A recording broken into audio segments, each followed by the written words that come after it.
Can you see the difference? Why this one got so patchy and uneven?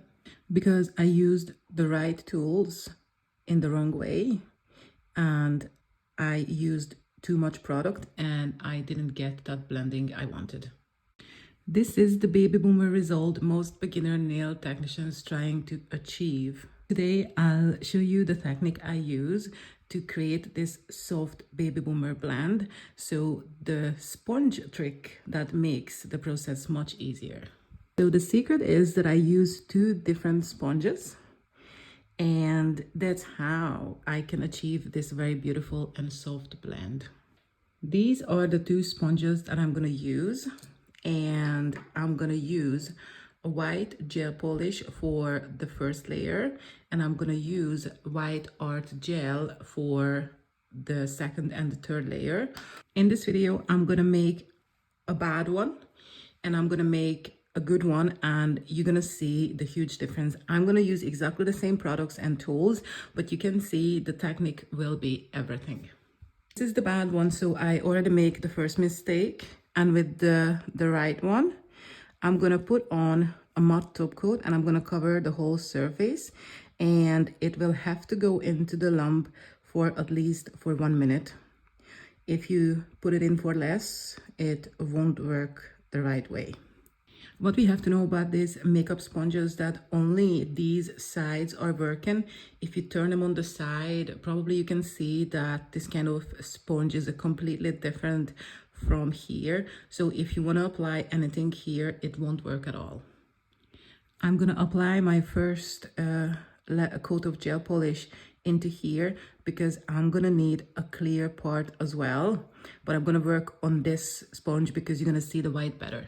So this is the right one and the matte is already cured, and I left the shiny sticky layer on the left one, which is the wrong one. Before I apply my color onto the sponge, I have to make sure it doesn't have fluff or dirt on it. So I get a lint roller or a back of nail form to remove all the little lint and fluff and everything that stick to it previously. So on my palette, I put on a little bit of white gel polish, and also make sure there is no dirt, fluff, or anything like that on the surface. So I place my paint in here. So I simply just put it into the paint like that, and I start to do this teeny tiny gentle movement, top, top, top, top, top, top, top. Okay. So the thing is that the sponge will take a lot of paint in, so you may have to repeat this process, but I try to pick up as much as possible, and this is very important. So I'm gonna start with the right one first. I'm gonna place this part of the sponge in here, and I start to dab.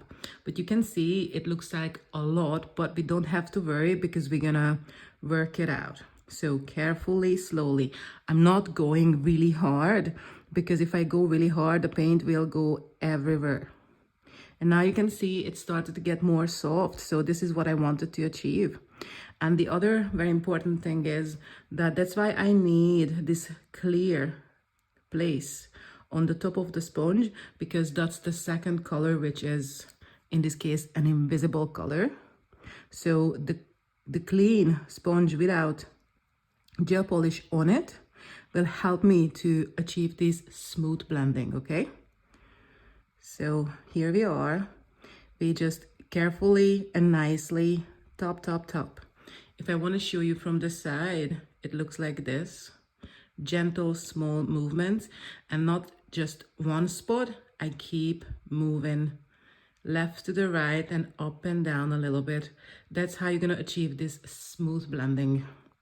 The thing what you have to do is you just have to do this long enough. If you don't do it long enough, you will see how it's gonna look like in a few seconds. So you just keep going and you don't give up. Yeah, and you need a little bit of patience to do this. There you go. I'm nearly there, so I'm gonna leave this here for a second, and I'm gonna put more paint. I'm gonna pick it up the same way, And remember, this one has a sticky layer. Look how it looks like already. And because it has the sticky layer, the stickiness will lead my sponge everywhere you can imagine. So you're never gonna have that smooth blending, what we already have there.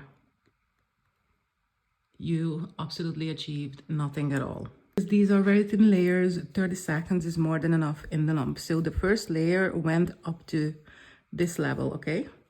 So that's the first layer. And the second one will go only up until here. So that was the first one. This is the second one. And we're not gonna go up to the same level because that's how we're gonna get the blend. We're gonna go only up to here. So now my thing is done in the lump. So now I put down more gel polish. I pick it up again, same way. Fill up my little sponge and I will go again, but this time it is gonna be a little bit more lower than the previous one. Gentle movements. And you just keep going. But now you can see I didn't go up that high. So now I have the second one as well.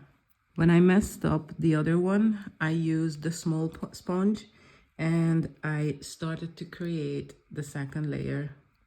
But if you do uneven movements and you don't spend time with the blending, or also you bring it up the same height as the other one was, that's how the baby boomer is gonna look like a little weird.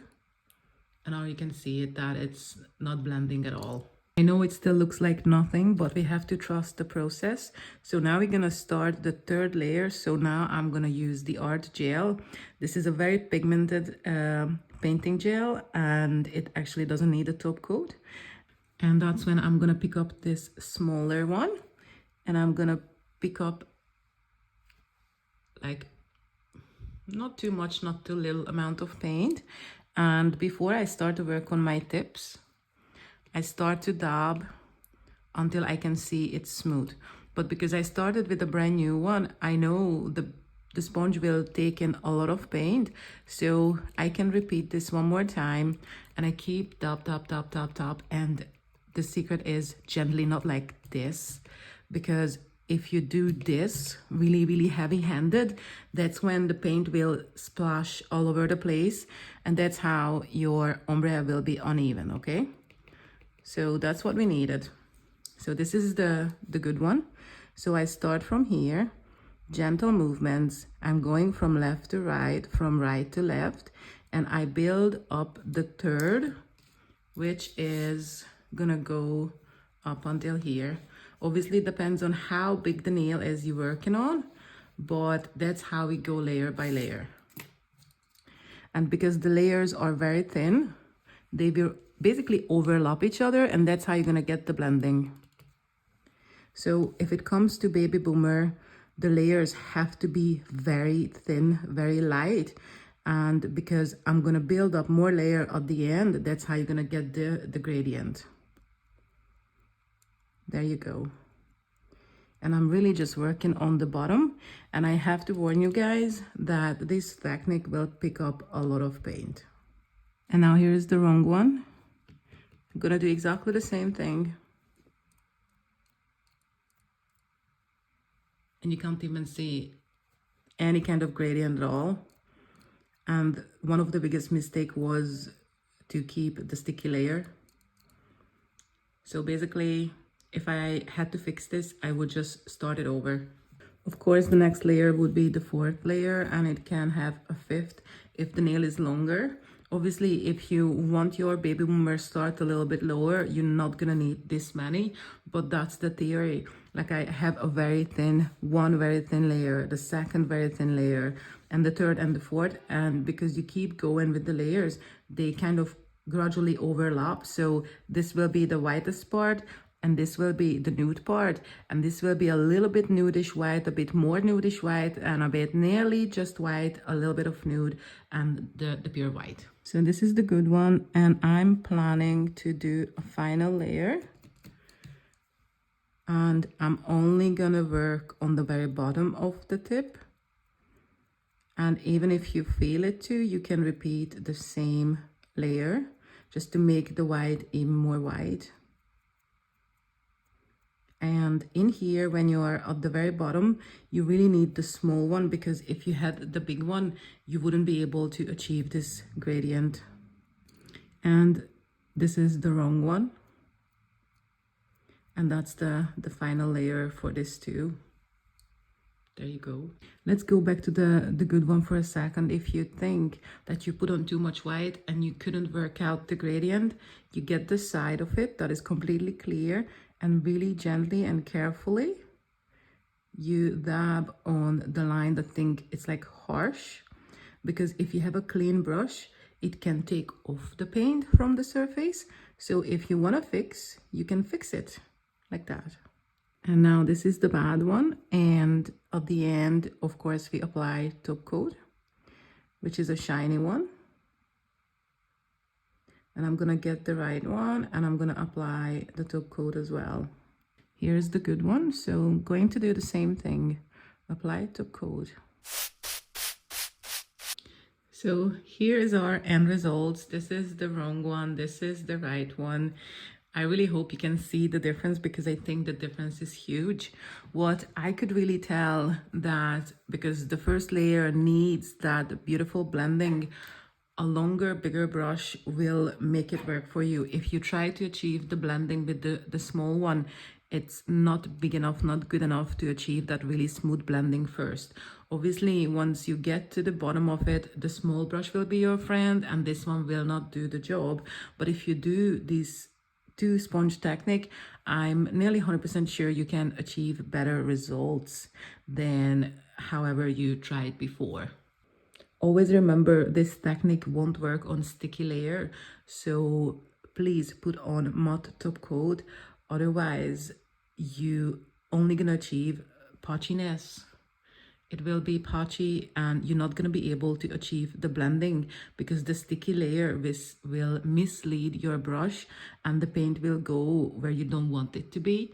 So it's not going to be your talent or skill, it's just going to be the wrong technique. The other very important thing, that always use very gentle and small topping movements, and it does take time to create the blending. So you have to take your time with it, because if you rush it, that's the other reason it might be patchy or uneven. Please let me know in the comments if you like this technique helpful, and if you try it, please let me know what kind of results you got. At the very end, thank you so much for watching. I really hope I could help you to improve your skills if it comes to baby boomer. Thank you so much for watching, and see you in the next video. Bye.